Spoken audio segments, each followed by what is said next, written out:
En el nombre del Padre, y del Hijo, y del Espíritu Santo. Amén. Avanzamos en nuestro retiro espiritual. Posamos nuevamente nuestros ojos en María Santísima. Esta vez, con la ayuda del Espíritu Santo, queremos contemplarla como la Virgen humilde. Hay una relación muy profunda entre la anterior predicación y esta. Hablábamos de María como la Virgen pobre, y aquí es la Virgen humilde. San León Magno, el Papa, tiene una serie de predicaciones sobre las bienaventuranzas, unos sermones sobre las bienaventuranzas. Y en esas predicaciones él muestra que hay una relación muy profunda entre la pobreza y la humildad. No es que sea forzoso, pero suele suceder que la persona que tiene muchos bienes, por eso mismo se siente fuerte y se afianza en sí misma. Y por eso la mucha riqueza con facilidad produce prepotencia o soberbia. Por el contrario, la pobreza, en la medida en que nos hace descubrir nuestras propias necesidades, también nos predispone a la humildad. Por eso decimos que hay una relación entre pobreza y humildad. Pero empezamos nuestro análisis aquí con dos palabras que tenemos en español y que son parecidas pero a la vez muy distintas. La palabra humillación y la palabra humildad. Esta situación, la que encontramos en español y en otras lenguas, no se da en la lengua original del Nuevo Testamento, en el griego. En griego tenemos una sola palabra, que es la palabra tapeinosis. Tapeinosis, con la letra T al principio, la letra T de tetero al principio. Tapeinosis es como el abajamiento, y ese abajamiento puede ser producido por las circunstancias o puede ser una actitud también de la persona. Pero nosotros tenemos que hablar de esto, tenemos que hablar de humillación y de humildad. La humillación generalmente la entendemos como algo que viene de fuera. Por ejemplo, decimos que una persona es humillante, o que una persona humilló a otra. Es algo que viene de fuera y que oprime a otra persona. Esa es la humillación. En cambio, la humildad solemos entenderla más como una actitud o virtud interior, como algo que está más en la persona, que brota más de la persona. Lo cierto es que en español es inevitable la pregunta sobre la relación entre humillación y humildad, porque muchas personas, oiga esto tan extraño, muchas personas encuentran que la mayor dificultad para la humildad es haber sufrido humillación. Escriba eso que le conviene. Muchas personas encuentran que la mayor dificultad para la humildad es haber sufrido humillación. Y vivimos en un mundo donde la humillación, en forma de desprecio, burla, marginación, exclusión, maltrato, se da de muchas maneras. Y por eso la humildad, que de suyo es una virtud compleja, difícil, bueno, no tanto lo compleja, más bien difícil, pues se vuelve todavía más difícil. Piense usted, por ejemplo, una persona que ha sido maltratada por su baja condición social, por la persona que ha sido maltratada simplemente por ser mujer. Es impresionante cómo en muchas familias todavía hoy hay un trato tan absolutamente desigual y muchas veces injusto en el modo de relacionarse con los hijos o con las hijas. He conocido muchos casos de familias en donde a las niñas se les enseña desde muy temprana edad que tienen que ser las servidoras de todos en la casa, en particular también de sus hermanitos varones. El varón puede divertirse, puede ver televisión, puede salir al parque, puede hacer lo que quiera. La niña tiene que ayudar en la cocina, tiene que ayudar en el aseo, tiene que recoger el desorden que dejan los hermanos varones. Por supuesto, una muchacha que vive eso durante muchos años y después vas tú a hablarle de humildad y la persona no tiene muchas ganas de ser humilde, porque seguramente esas experiencias de humillación o de desprecio, de injusticia, pues le dejaron cicatrices, le dejaron marcas. Hay otras situaciones de humillación que también aparecen, las injusticias laborales. Las personas que son despreciadas porque su inteligencia no es tan brillante como la de otros. Independientemente de que sean hombres o mujeres, también sucede en las casas este tipo de lenguaje. ¿Usted por qué no es como su hermano? ¿Usted por qué no rinde como rinde su hermana? ¿Qué pasa con usted? En la sociedad también se encuentran muchas formas de humillación que tienen que ver con aspectos más profundos o más superficiales. Hay personas que se sienten excluidas y que han soportado lo que hoy se llama bullying, pues básicamente porque son gordas, o porque son feas, o porque son pobres, o porque son muy enfermas. Son muchas las mujeres, por ejemplo, que en un contexto de niñas sienten que son excluidas porque no son tan bonitas como otras niñas o porque no son tan delgadas como otras niñas. Yo me encontré con una muchacha que hoy debe estar alrededor de los 30 años de edad y me decía, mi peor miedo es ser gorda, ese es mi peor miedo. Porque cuando ella estaba en sus 10, 12 años de edad, ella era bastante gordita, pues comparada con sus compañeras, y las compañeras se burlaban de ella todo el tiempo, le inventaban toda clase de apodos, la maltrataban. Imagínate el problema que es para esa niña que ha sufrido todas estas humillaciones, que tú le vengas a hablar de humildad. También se da el caso de desprecios y de maltratos por la etnia. Eso también sucede en Colombia. A veces el saber que una persona es de un origen muy cercano a los indígenas, todos aquí tenemos sangre indígena, o la mayoría, creo yo. Pero saber que una persona está muy cerca de ese mundo indígena y que tiene un apellido indígena en algunos lugares, produce ya una sensación de desprecio. Y fíjese que la expresión indio es prácticamente una grosería en nuestro país. Decir que tal persona es que es un indio, ahí no se está haciendo ningún elogio. Eso indica que también hay un desprecio étnico. A veces hay desprecio por el color de la piel. A veces hay desprecio por la familia de la que viene una persona. Vivimos en un mundo que se ha acostumbrado a humillar y en un mundo en el que fácilmente pisotear a la otra persona es un requisito para ascender socialmente. Por eso hay que decir que no hay un camino automático, no hay un camino plenamente garantizado que lleve de la humillación a la humildad. Es uno de los pasos más difíciles para poder pasar de la humillación a la humildad. Y sin embargo, la Sagrada Escritura nos dice en la carta de Santiago, capítulo 4, versículo 6, Dios resiste a los soberbios, pero da su gracia a los humildes.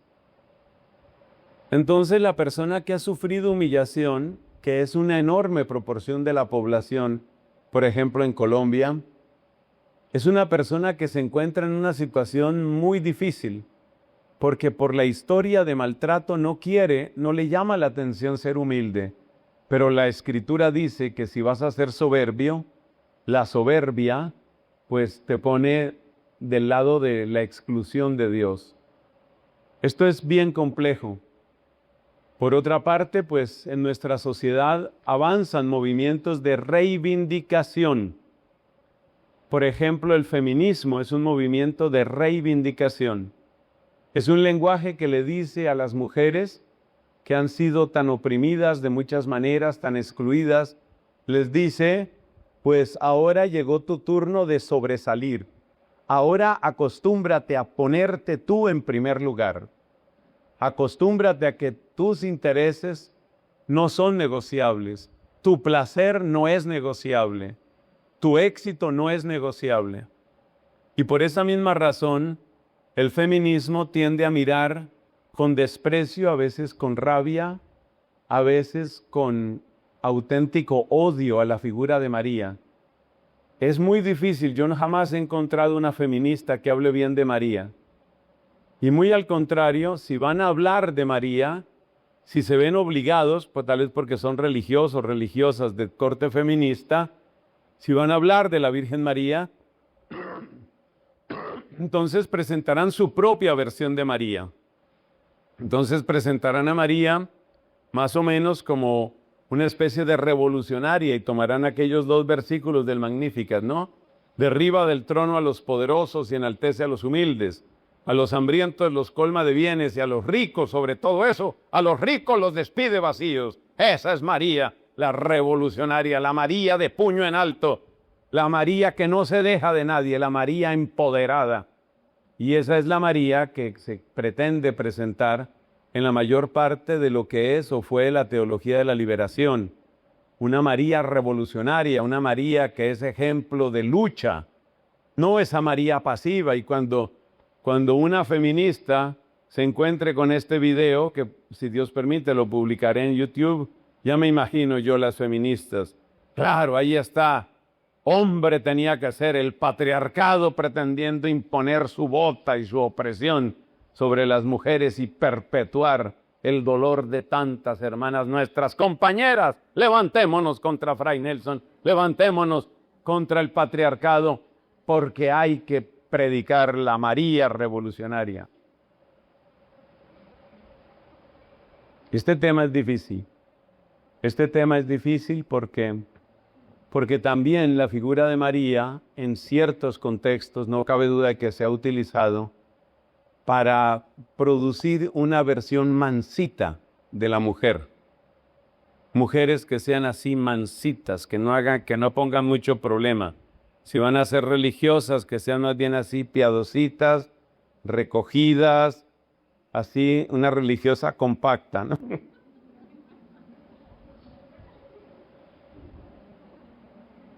No una religiosa que esté así con el puño, no, más bien compactica, compacta, recogida, orante. Eso es lo que se quiere hoy. Es un tema difícil. ¿Cómo entender la verdadera humildad? ¿Cómo hablar de humildad sin volvernos cómplices de las múltiples humillaciones de la cultura actual o del mundo actual? Esa pregunta yo creo que vale la pena que la tengamos presente, porque no la podemos evitar hablando de la Santísima Virgen María. ¿Cómo hablar de humildad? Repito la pregunta para las personas que están tomando apuntes. Quienes no toman apuntes, supongo que tienen una memoria prodigiosa. ¿Cómo hablar de humildad sin ser cómplices de las múltiples humillaciones del mundo actual? De hecho, pues la humildad no tiene mucha propaganda, no tiene mucha popularidad el día de hoy, porque además de todo el lenguaje del empoderamiento femenino, hay toda una retórica que va precisamente por ese lado de concéntrate en tus fines, lucha por lo tuyo. Además, los problemas de autoestima no son solamente de las mujeres. Hay muchos varones que tienen severos problemas de autoestima. Y a esos varones, pues parece que no se les puede hablar de humildad, porque una persona con una bajísima autoestima y tú le dices, sea humilde, y te va a responder, ¿más para dónde? Porque siente que ya está en el subsuelo. Bueno, ahí se nos plantea el problema, ese es el problema que tenemos. Pero este problema es vital para nosotros, porque dice Santiago 4:6, Dios resiste a los soberbios y da su gracia a los humildes. Lo cual quiere decir que aunque sea difícil hablar de humildad, aunque sea difícil entender el verdadero propósito y significado de la humildad, no podemos esquivar este tema y queremos, con la ayuda del Señor, que sea María Santísima la guía nuestra para aprender lo que es la humildad. Entonces pasamos a la segunda parte que ustedes tienen ahí. Vamos a hablar de humillación y sanación. La tesis fundamental de esta enseñanza es que no se puede pasar en un triple salto mortal de la humillación a la humildad. Hay que pasar por la sanación y hay que pasar por la recuperación de la justicia. Esa es la idea fundamental de esta predicación, para decirla así cortica. Para pasar de la humillación a la humildad, primero hay que pasar por la sanación y después por la recuperación del orden de la justicia. Cuando se ha vivido un proceso de sanación y cuando se ha recuperado el orden de la justicia, entonces encuentra su sitio propio en el corazón y en la vida la humildad. Y eso nos lo muestra María Santísima. Bueno, vamos en el nombre del Señor a seguir avanzando. Démonos cuenta de que padecer humillación implica sufrir un daño. Si en tu casa te humillaron por ser mujer, si en la escuela te humillaron porque no eras brillante, si en tu pueblo te humillaron porque eras de las familias pobres de las que no suman nada, si en tu país te humillaron por el color de tu piel o por tu etnia, eso implica, lo primero que hay que tener claro es que eso trae un daño. Y uno tiene que tener claro, yo he sido dañado, yo he sido lastimado, eso tiene que tenerlo uno claro. Yo he sido lastimado.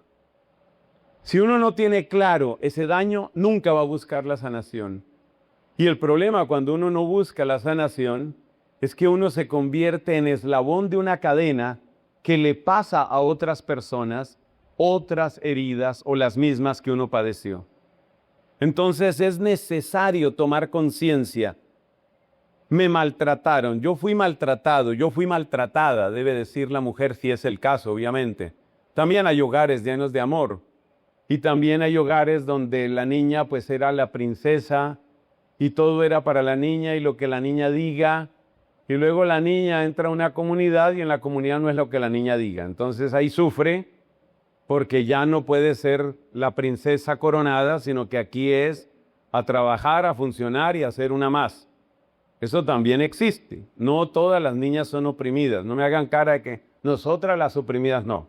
Hay también mucha princesa que llega a la comunidad y llega con exigencias y llega con muchos derechos. De todo hay. Pero hoy nos estamos concentrando en el tema de la humillación. Entonces, lo primero es tomar conciencia. ¿Tomar conciencia de qué? De que sí tengo heridas. ¿Cuál es el daño fundamental? El daño de la injusticia. Los peores daños de injusticia son los que tienen que ver con abuso. Y una estadística que hicieron en otro país, aquí en Colombia se ha estudiado poco eso, dice que entre un 60 y un 70%, eso es una barbaridad, entre un 60 y un 70% de las mujeres en algún momento han experimentado alguna forma de abuso, no solo abuso sexual, pero alguna forma de abuso, abuso verbal, abuso físico, abuso psicológico. Hay muchas formas de abuso y uno tiene que tomar conciencia de que uno está afectado. Estas injusticias se manifiestan de distintos modos: crueldad, despojo, burla, indiferencia, abuso. Es algo muy duro. El fruto de la humillación en el entorno que sea siempre deja lastimado el corazón y deja fracturada la autoestima. Uno tiene que tomar conciencia de eso. Solo cuando uno toma esa conciencia se pone en la ruta para sanarse.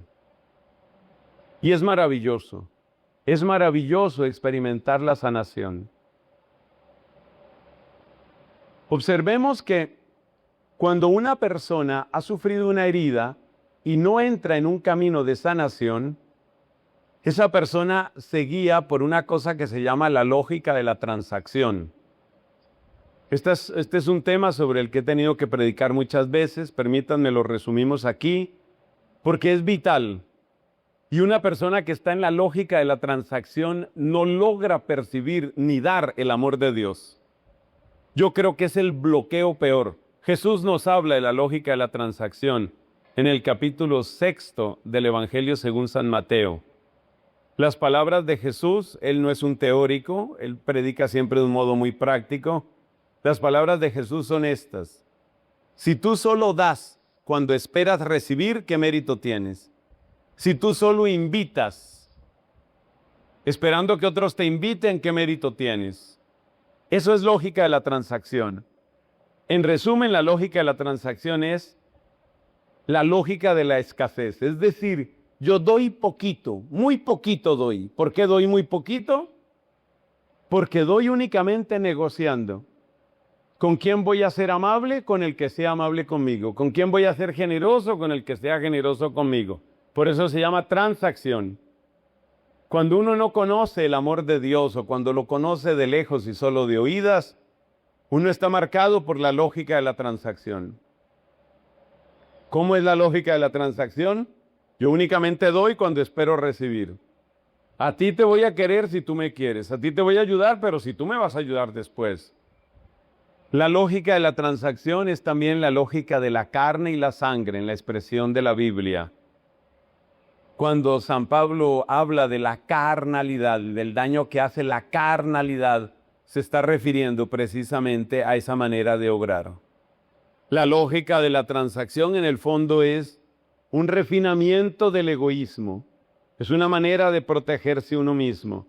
La persona que no conoce la sanación vive a la defensiva y vive enclaustrada, por no decir aprisionada, en la lógica de la transacción.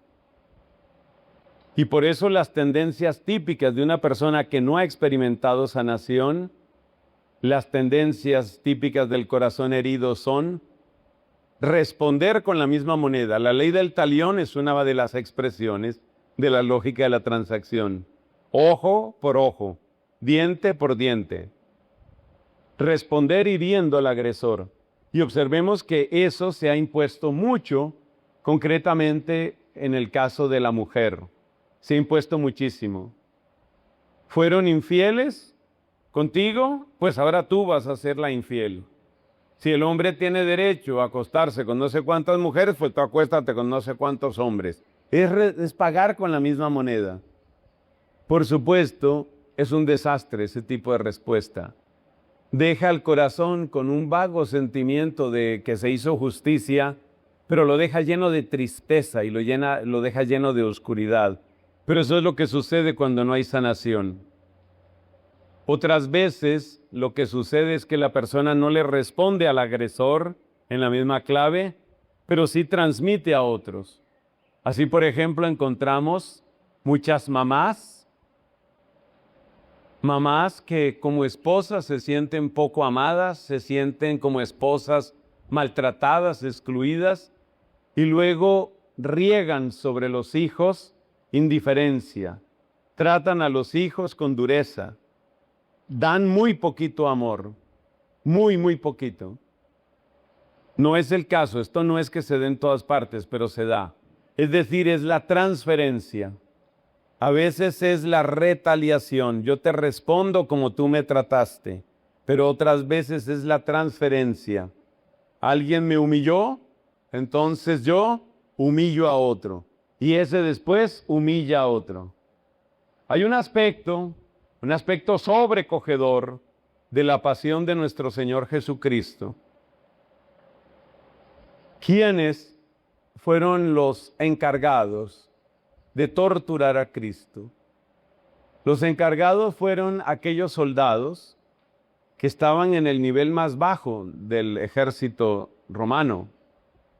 Muchos de esos soldados soportaban humillaciones, maltratos, insultos todos los días. Todos los días. Eran tratados con burla, con insultos. Es impresionante las vulgaridades que tenía que oír uno de esos soldados prácticamente todo el tiempo.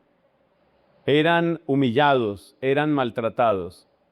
¿Quién los maltrataba? Pues su jefe podía ser un decurión, que era el jefe de 10, o más arriba un centurión, que era el jefe de 100, o tal vez un general, que era el jefe de 5,000.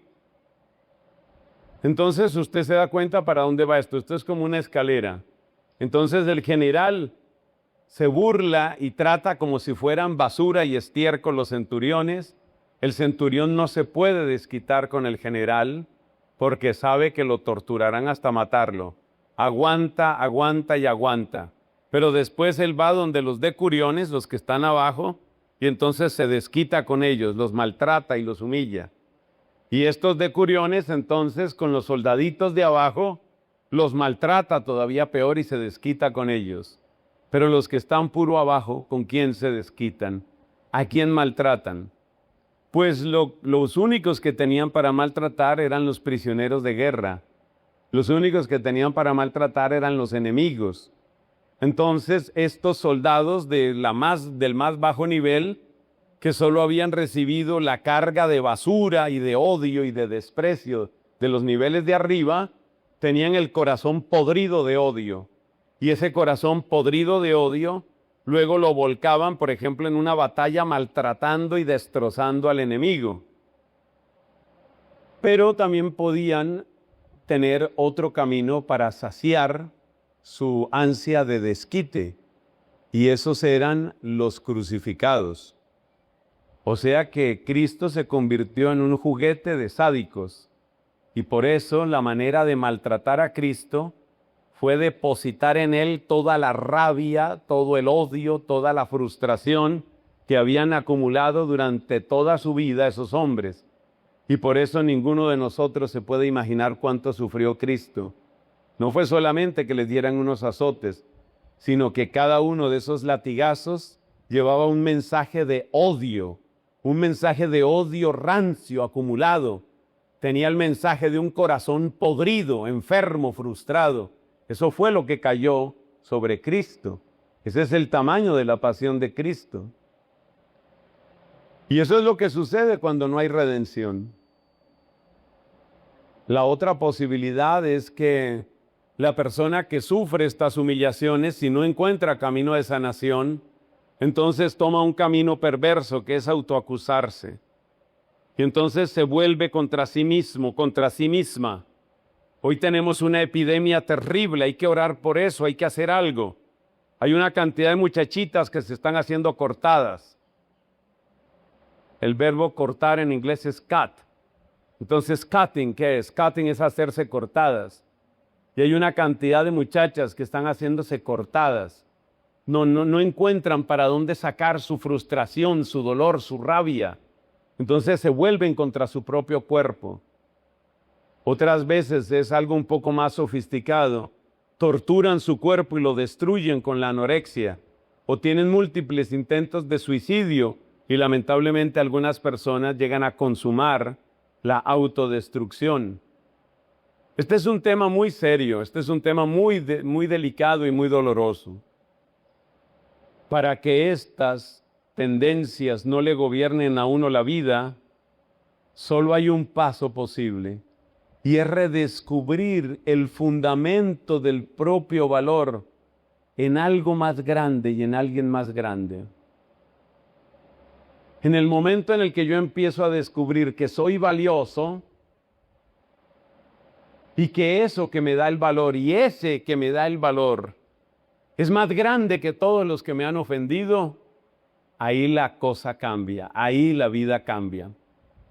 Les invito en sus ratos de ocio y meditación del día de hoy, sé que no son ratos de ocio, pero les invito a que en sus tiempos de cierta libertad relean la biografía de esta santa tan admirada por el Papa Benedicto, Santa Josefina Bakhita. Esta mujer africana, esclava, padeció todo lo que puede padecer una mujer en un medio hostil, en un medio injusto, en un medio que parece diseñado solamente para destruir. Santa Josefina descubrió el amor de Dios. Esto es un milagro en sí mismo. Cuando ella descubrió que ella era valiosa ante Dios, sabiendo que no era valiosa ante los ojos del mundo, ella era africana, de piel muy oscura, esclava además. Entonces, ¿qué era ella? Ella era una cosa. una cosa para ponerla a trabajar, una cosa para desquitar la rabia o el mal genio con ella, o una cosa para usarla sexualmente. Ella era una cosa. Pero cuando ella encuentra a Dios, o cuando Dios la encuentra a ella, gracias a algunos europeos cristianos, cuando ella encuentra el amor de Dios, ella encuentra que ella sí es valiosa. Y ese es el camino para llegar a la auténtica sanación y para llegar a la auténtica humildad. Repito lo que dije antes, de una manera informal. No se puede dar un salto triple mortal de la humillación a la humildad. Hay que pasar primero por la sanación. Y es muy importante que uno pase por la sanación. ¿Pero la sanación qué es? Bueno, hay muchas definiciones. Muchos de nosotros hemos estado cerca de la renovación carismática católica que predica mucho sobre la sanación. Y hay personas que consideran que la sanación se define ante todo por una especie de catarsis. ¿Qué es una catarsis? Es como una limpieza, como un desahogo. El sacerdote de mi parroquia, cuando yo era joven, esto es del siglo pasado, el sacerdote de mi parroquia no gustaba mucho de la renovación carismática. No le gustaba mucho. Ahí más o menos aguantaba la renovación, pero no le gustaba tanto. Y parte de lo que no le gustaba es que él asistió a una reunión que, según él describía, fue una terapia de llanto. Entonces llegó allá a la reunión, la mayoría eran mujeres con una gran capacidad de llorar, bastante. Lloraban y lloraban. Primero empezó una, luego dos, luego eso era un coro de llanto. Y entonces él vio que básicamente lo que hicieron fue eso, y lloraron, y lloraron, y lloraron. Cuando ya la última terminó de sonarse y organizarse la nariz, entonces ya más o menos se terminó la reunión. Entonces él dijo, esa renovación o esa sanación yo no la entiendo.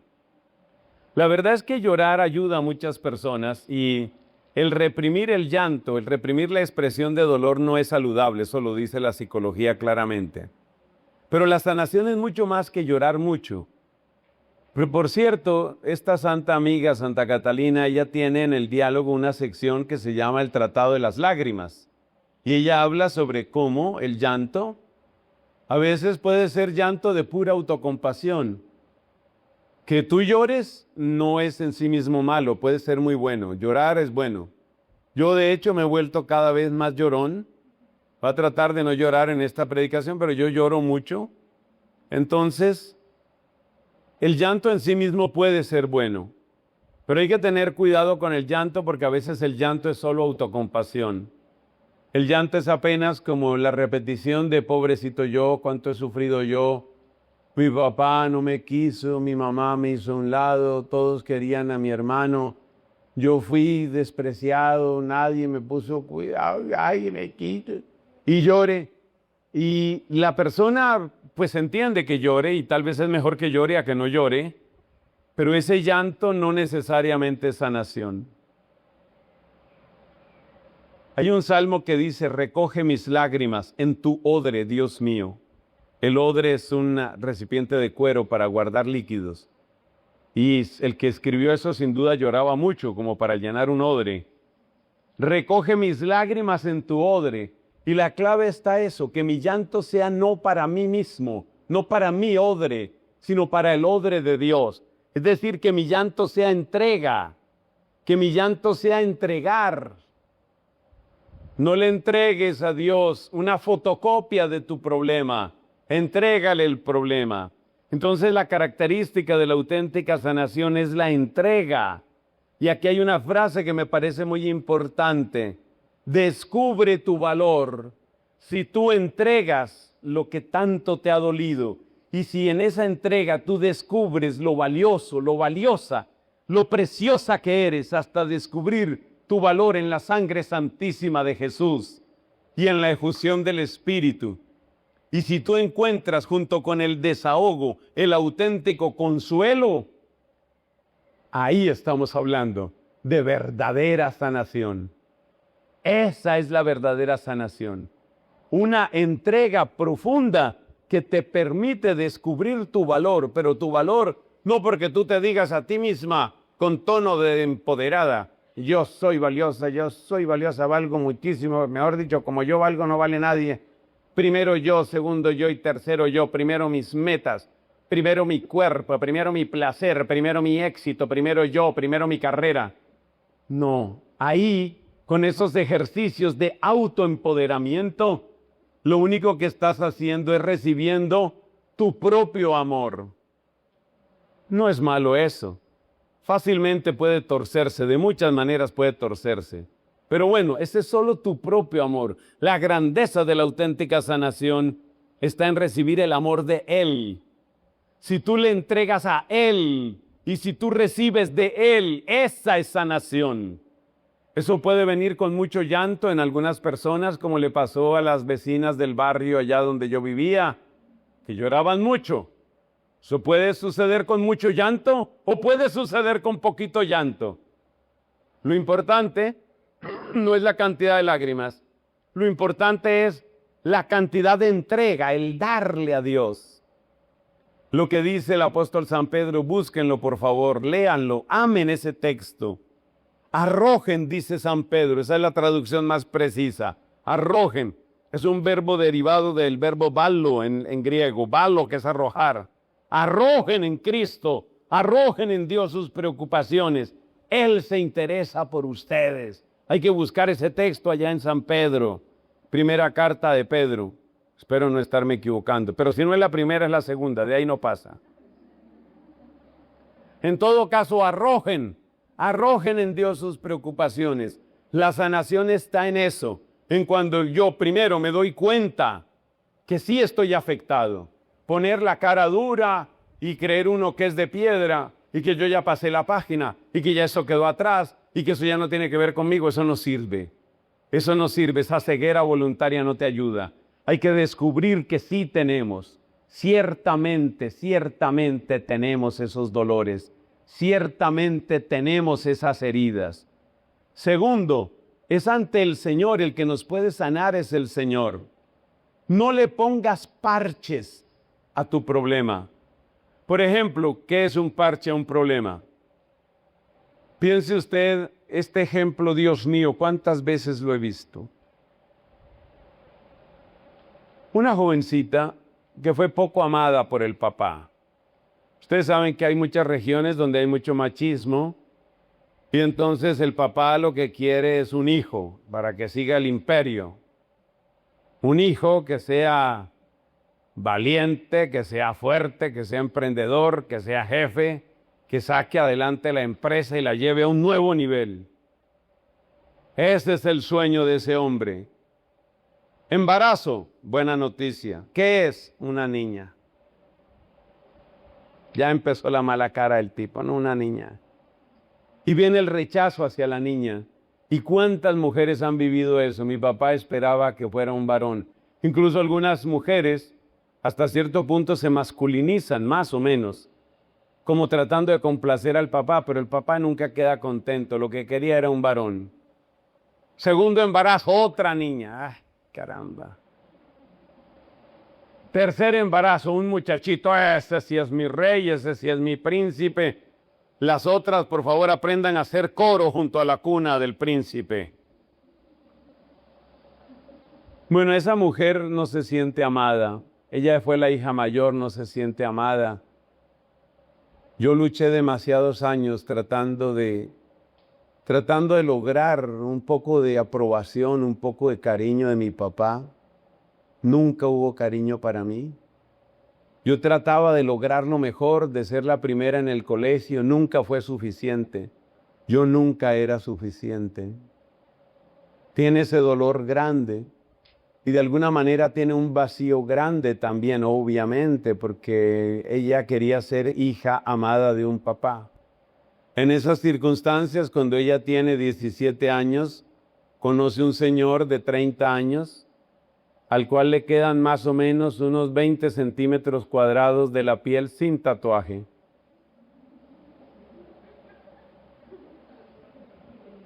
Es un tipo brusco, matón, desgreñado. Seamos sinceros, huele feo el tipo, huele bien feo. pero es un varón. Y ella pues es una niña tímida, acomplejada, con un vacío de papá que no puede. Entonces ella se encuentra con Mr. Tatú y se enamora de Tatú. Porque ¿qué está haciendo ella ahí? Encontrando, ¿qué?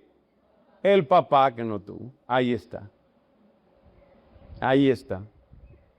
Y entonces este hombre la trata con dureza, porque acuérdese que él es así musculoso, es un tipo de gimnasio. Y entonces la trata con dureza, pero también tiene unos detalles. Y de repente tiene días en que le dice: tú eres lo más hermoso que ha llegado a mi vida. Y ya con eso, ya le llenó el año y parte del otro año a ella, porque ya por fin un varón, por fin un hombre me dijo: ay, que yo era lo mejor que le había llegado a la vida. Ella se queda pensando en eso, se le olvida que el tipo huele a chivo, se le olvida todo. ¿Por qué? Porque ya el hombre me dijo, ya un hombre me dijo, esos son parches. Y la gente vive buscando parches, sobre todo parches afectivos. Y por eso tenemos tantas situaciones complejas, que no hay que maltratarlas. Uno tiene que entender eso con misericordia, pero tampoco se puede ser cómplice. Cosas como cuáles: la cantidad de relaciones homosexuales que hay. Uy, las historias de eso que yo he conocido y las que no he conocido. Personas que no se sienten amadas. Esa misma niña que no se siente amada por nadie, que siente que no importa, le llegan unas amigas que son súper divertidas, que son súper queridas, que empiezan a llevarla a bares gay y un día ya la tienes totalmente lesbiana. Y defendiendo el lesbianismo, defendiéndolo con fuerza, porque no hay sanación. Entonces, primero, no escondas el problema. Segundo, no le pongas parches. ¿Qué es un parche? Mr. Tatú, el club de lesbianas. No le pongas parches. No le pongas parches. Tercero, ahora hay que volverse al Señor. Uno mismo no sabe cómo hacerlo y por eso ayudan tanto. A tantas personas les han ayudado los grupos de oración. A tantas personas. Uno no sabe cómo hacerlo. Sí, teóricamente una persona sola puede entrar a una iglesia y postrarse frente al sagrario y decirle: no tengo a nadie, como rezó la reina Esther, que me parece una de las oraciones más lindas de toda la Biblia. No tengo a nadie que me defienda. Uno puede hacer eso. Pero la verdad es que muchas veces son retiros espirituales, son congresos de sanación. Son momentos así los que Dios suele utilizar. ¿Para qué? Para sanarlo a uno. ¿Y la sanación en qué consiste? En una entrega profunda que hace que te sientas realmente comprendido, aceptado, acogido, abrazado, y que luego te hace redescubrir tu valor. Cuando eso sucede, la humillación ya no tiene poder. Ya la humillación no tiene poder. Ya no me gana. Esa es Santa Josefina Vaquita. Ya no me gana. Mi pasado es ese, pero ya no me gana. Es impresionante ver a una persona sanada por el Señor. Es impresionante porque uno sabe que cuando el mal llega a nuestra vida, llega como un tren cargado que lo aplasta, que lo arrasa a uno. Pero tener esa experiencia de sanación y ver a gente sana, ver a gente sanada es algo impresionante. Yo me he encontrado en la vida religiosa muchas personas que han sido sanadas de unas maneras maravillosas, impresionantes. Personas que pueden dar fe: Jesucristo está vivo. Jesucristo hizo algo por mí. Jesucristo cambió mi vida. Eso es lindísimo. Ahí ya vamos bien, pero ahora hay que avanzar con el tema de la justicia. Incluso si el daño interno que causa una injusticia pasada puede ser sanado, ello no significa que uno deba ser pasivo frente a nuevas injusticias. Pero que hay que distinguir entre el orden de la justicia y el orden de la venganza. Son dos cosas diferentes. La persona que ha pasado por la sanación sabe poner límites. Pero es muy distinto poner límites, que significa ni yo atropello ni me dejo atropellar. Eso es lo que significa poner límites. Una cosa es poner límites y otra cosa muy diferente es el orden de la venganza. El orden de la venganza a veces se expresa con personas y el orden de la venganza a veces se expresa con cosas. Recuerdo hace años, Dios mío, cómo pasa el tiempo, me acuerdo hace años en un retiro con sacerdotes hablábamos de esto. Precisamente porque hay muchos sacerdotes que caen en el orden del desquite, de la venganza, pero no venganza contra personas. A veces es contra personas, pero muchas veces el orden de la venganza es contra las cosas. ¿Cómo así? Es el desquite. Por ejemplo, sacerdotes que vienen de situaciones sociales muy humildes, muy limitadas, de mucha pobreza, y después es a darse lujo. Eso es el desquite. Y ese desquite no te lleva a ninguna parte. Ese desquite no es de Dios. Ese desquite no te trae paz. Porque cuanto más tratas de llenar ese vacío, más vacío te sientes. Entonces hay veces que uno quiere ese desquite. Yo me he encontrado, tengo un par de personas, mujeres relativamente jóvenes. Usted sabe que cuando uno va llegando a viejo, pues mucha gente le parece joven. Mujeres relativamente jóvenes que las veo muy metidas en redes sociales y me llama la atención como algunas de ellas buscan el cariño y la popularidad de mucha gente, pero es una muleta, es un reemplazo, es un desquite. No, una cosa es el desquite, que lo puedes llamar también venganza, retaliación, y otra cosa es poner límites. La persona sana sabe poner límites y por eso aprende a tratar a los demás. La manera de tratar a la familia, la manera de tratar a los sacerdotes, la manera de tratar a los hermanos o las hermanas en la comunidad, la manera de tratar las autoridades civiles, la manera de tratar a los laicos. En todo tiene un equilibrio, en todo sabe tratar, en todo sabe tratar. ¿Qué significa ese tratar? Poner límites.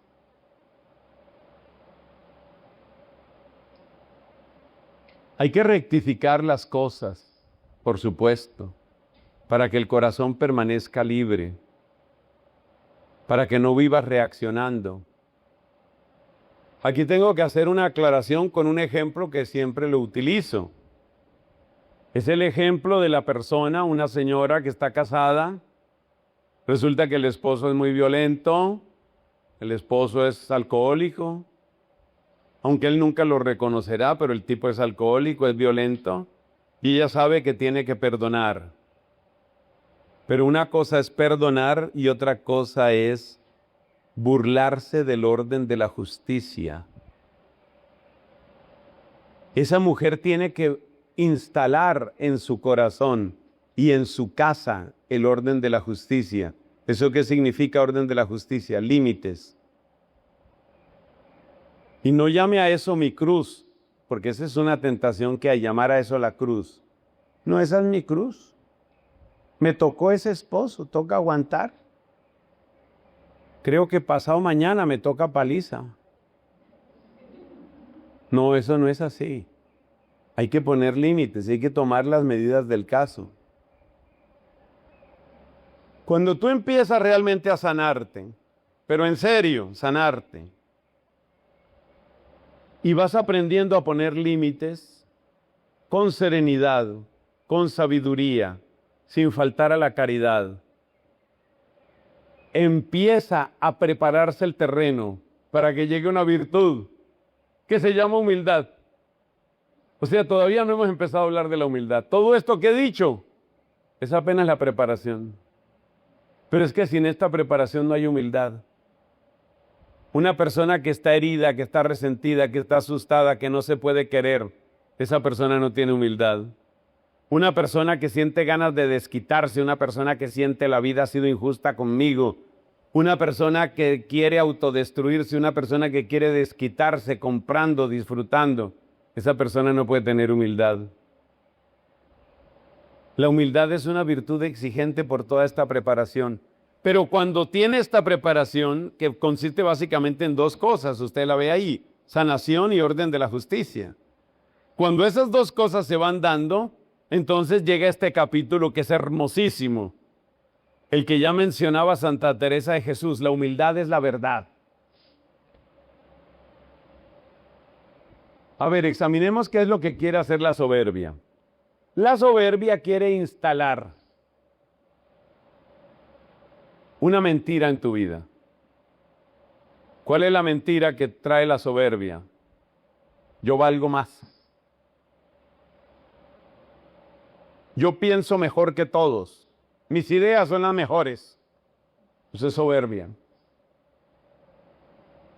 Mi voluntad es la que tiene que imponerse aquí. Eso es soberbia. Eso es una mentira. Porque tus ideas no siempre son las mejores. Tus ideas no siempre son las mejores. Y tu voluntad no siempre es la más recta.